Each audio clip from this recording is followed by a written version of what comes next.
ఈ ప్రక్రియ ముగుస్తుంది.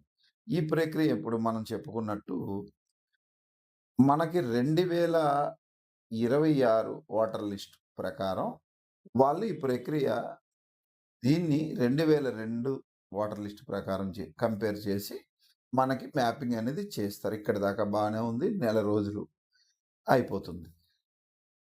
జూన్ నుంచి జూలై 14కి మనకి అయిపోతుంది. జూలై 21కి మనకి ఒక ఓటర్ల జాబితా, కొత్త ఓటర్ జాబితా ముసాయిదా వస్తుంది.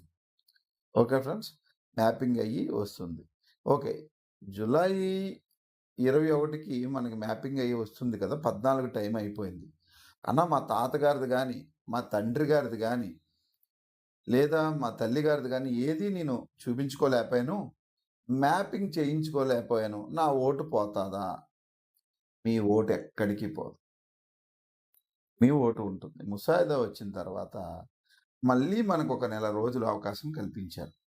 అప్పుడు ప్రభుత్వం వారు 9 మీకు చెప్తాను, 9 మీకు ఇందులో చూపించినట్టు 9 గవర్నమెంట్ వారు, ఎలక్షన్ కమిషన్ వారు 9 1 మెట్రిక్ 10th క్లాస్ సర్టిఫికేట్ కానీ, 2 ప్రభుత్వం జారీ చేసిన గుర్తింపు కార్డు కానీ, కుల ధృవీకరణ అంటే కుల క్యాస్ట్ సర్టిఫికేట్ కానీ, పాస్పోర్ట్ ఉన్నా కానీ, అధికారులు ఇచ్చే బర్త్ సర్టిఫికేట్ కానీ, లేదా భూమి ఇల్లు పత్రం ఇంకేదైనా సరే, భూమి ఇల్లు పత్రం ఇంకేదైనా సరే,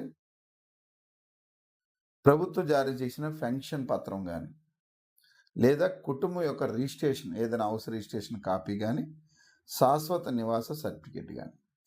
మళ్ళీ చెప్తాను ఫ్రెండ్స్, ఈ నెల రోజులు మీ గడువు పూర్తయిన తర్వాత మళ్ళీ ప్రభుత్వం వారు ఏంటంటే అప్పీల్ కోసం, మీరు చేసుకోవడానికి అప్పీల్ కోసం జూలై 21 నుంచి ఆగస్ట్ 20 దాకా క్లెయిమ్స్ కానీ, ఇప్పుడు ఈ ఓటర్ లిస్టు వచ్చేసింది, ఒక ముసాయిదా వస్తుంది, అది ఫైనల్ లిస్ట్ కాదు. ఆ ముసాయిదాలో తప్పులు ఉన్నా లేదా అభ్యంతరాలు ఏవైనా ఉన్నా, ఇప్పుడు మనం అనుకుంటున్నాం కదా 80% పీపుల్ని మ్యాపింగ్ అయిపోయి ఒక 20% పీపుల్ ఉండిపోయారు. ఇప్పుడు కొంతమంది మా వీధిలో విజయనగరం, శ్రీకాకుళం ఉంటున్నారు. అక్కడ మ్యాపింగ్కి 2002 ఓటింగ్కి ఇక్కడ కంపేర్ అవ్వలేదే అనుకోండి, వాళ్ళకి ఓటు కావాలి లేదా కొత్త ఓట్లు కావాలి. దానికోసం జూలై 21 నుంచి ఆగస్ట్ 20 వరకు మనకు సమయం ఇచ్చారు. ఆగస్ట్ 20 వరకు మనకు సమయం.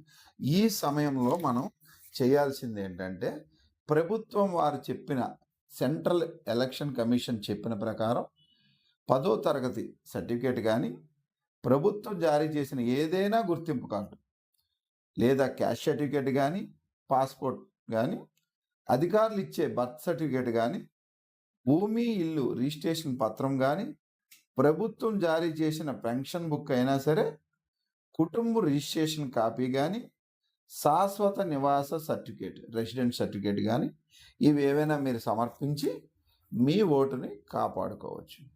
కేంద్ర ఎన్నికల కమిషన్ ముఖ్య ఉద్దేశం ఏంటంటే నకిలీ ఓట్లను తీసివేయడం, అంతేగాని మంచి ఓట్లు, మంచి ఓట్లు అంటే దాని అర్థం అసలైన ఓట్లు తీయమని కాదు.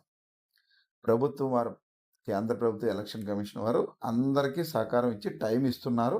ఆ టైంను మనం వేయించుకొని బిఎల్ఓ ఆఫీసర్ గారికి సహకరించి మనం దీన్ని పూర్తిగా ఈ కార్యక్రమాన్ని మనం